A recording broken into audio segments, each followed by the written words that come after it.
The time to impeach is now.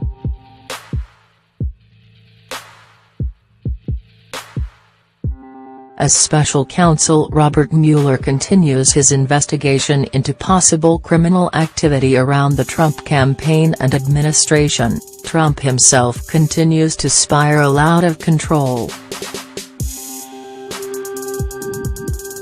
In a morally courageous effort to hold Trump accountable for his escalating and unpresidential attacks on basic American values, Rep.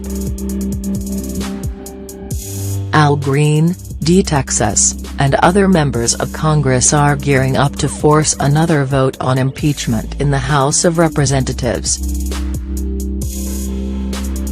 Read, will Donald Trump testify for Robert Mueller's Russia probe? If this motion makes it to a vote, the House dominated by Republicans is sure to reject it. But that has no implication as to whether or not Trump has passed the threshold for impeachment, or whether or not it's urgent to remove him from office. The impeachment question was answered months ago. What we're seeing is a failure by members of Congress to do their jobs and keep the American people safe.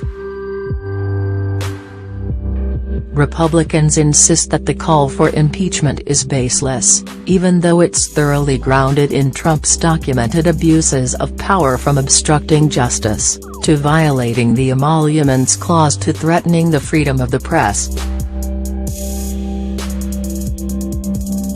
His behavior weakens our standing abroad and erodes our democracy at home.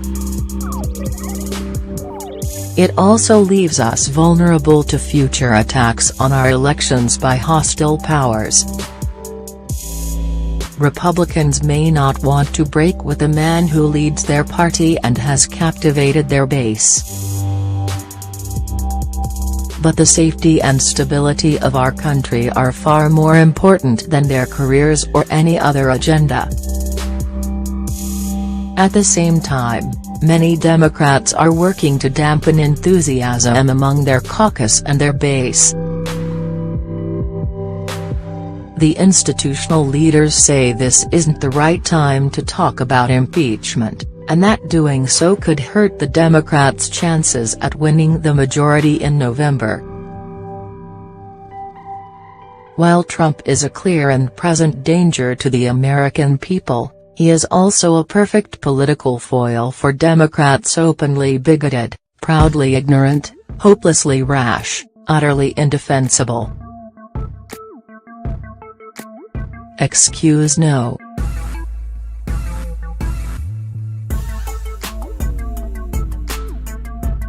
One, leadership told me to vote against the motion. Party leaders may pressure members of Congress to side one way or another, but ultimately, elected officials represent the interests of their constituents.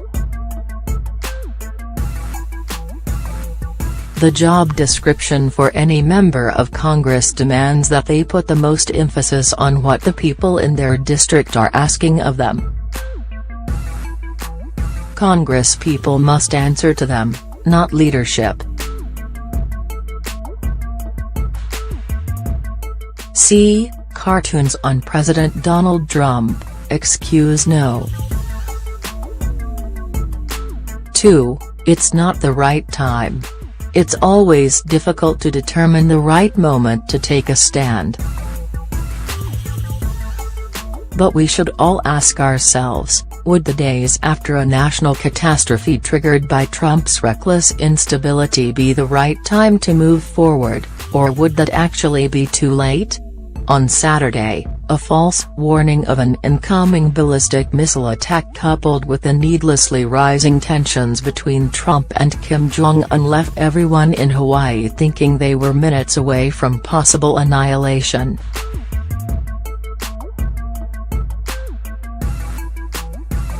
While this occurred, Trump was golfing.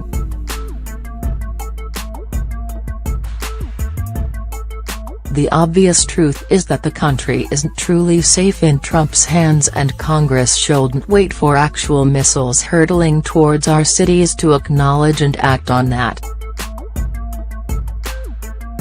Excuse no.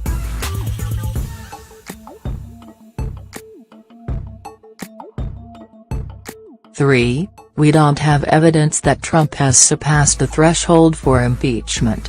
More than 50 legal experts have laid out a clear case for why Trump has far surpassed this threshold.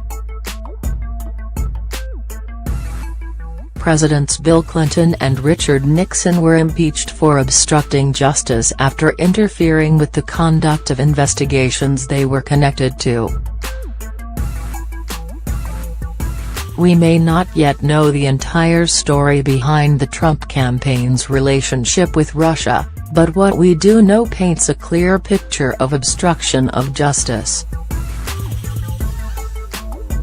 And that is just one of the 8 impeachable offenses that constitutional scholars are urging the House to begin investigating. Excuse no.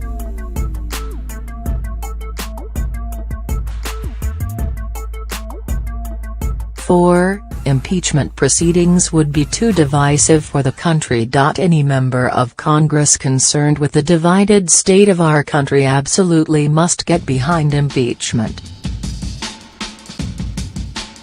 After all, there is nothing more divisive than having this man in office.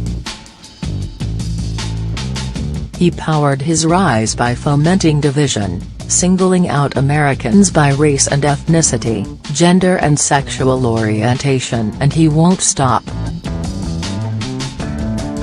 If our representatives care about bringing the country together, they should start with rallying the people around the cause of protecting American democracy and the inalienable rights it enshrines.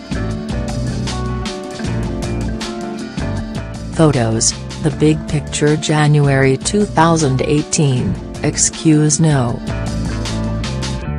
5. We must focus on other things. We would love nothing more than to do that, too. But with every news cycle dominated by the latest embarrassing blunder or worrying abuse of power, we can't ignore the facts or the risks. We cannot address the long list of serious, pressing issues facing this country: economic inequality, immigration reform, racial justice, climate change, skyrocketing student debt and healthcare costs, the opioid crisis, and crumbling roads and bridges, just to name a few, until we solve the crisis Donald Trump has inflicted on our nation's soul. Since we started the Need to Impeach campaign in October, over 4.3 million people have added their voice to our call for action. Increasingly, Americans view impeachment not as an extreme step, but as a necessary answer to a lawless and incompetent man who is unfit for the responsibilities of the presidency. It's time for the House of Representatives to do its most important job and represent the will of the people they were elected by to serve the American people.